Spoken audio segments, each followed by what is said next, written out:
হাতের মধ্যে একটা গুরুত্বপূর্ণ চিহ্ন দেখতে পাবেন শুক্রের ক্ষেত্রে এরকমভাবে চিহ্ন দেখতে পাচ্ছেন। এগুলোকে স্ট্রাগল চিহ্ন বলা হয়।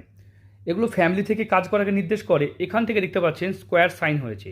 এরা কিন্তু বাড়ির আশেপাশে অনেক প্লট বা জমি বা ভূমি কিনে এরা কিন্তু প্রচুর লাভবিত হয়।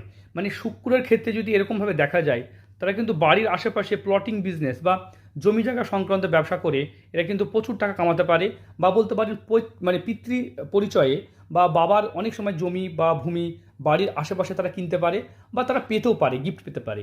তো এরকম হলে এদের কিন্তু ভাগ্য কিন্তু অনেকটা উজ্জ্বল হতে পারে। হ্যাঁ, অন্যান্য গ্রহগুলো দেখতে হবে।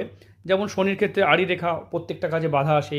ডাবল ম্যারেজ লাইন ঝুঁকে গেলে দাম্পত্য জীবনে সমস্যা আসতে পারে। দেখা যায় রাহু নিচু হলে দেখা যাচ্ছে যে প্রচণ্ড টেনশন উদ্বেগ থাকতে পারে। আয়ুরেখা ভেঙে থাকলে কেটে থাকলে জীবনে বিপদ হতে পারে।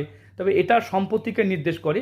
তাই প্রত্যেকটা হাতে যেমন নতুন নতুন কিছু রেখা দেখা যায়, তাই প্রত্যেকটা হাত আলাদা, প্রত্যেকটা হাতের বিচার বিশ্লেষণ আলাদা। যারা নিজের হাত বিচার বিশ্লেষণ করতে চাইছেন, স্ক্রিনে দেওয়া নাম্বারে যোগাযোগ করবেন।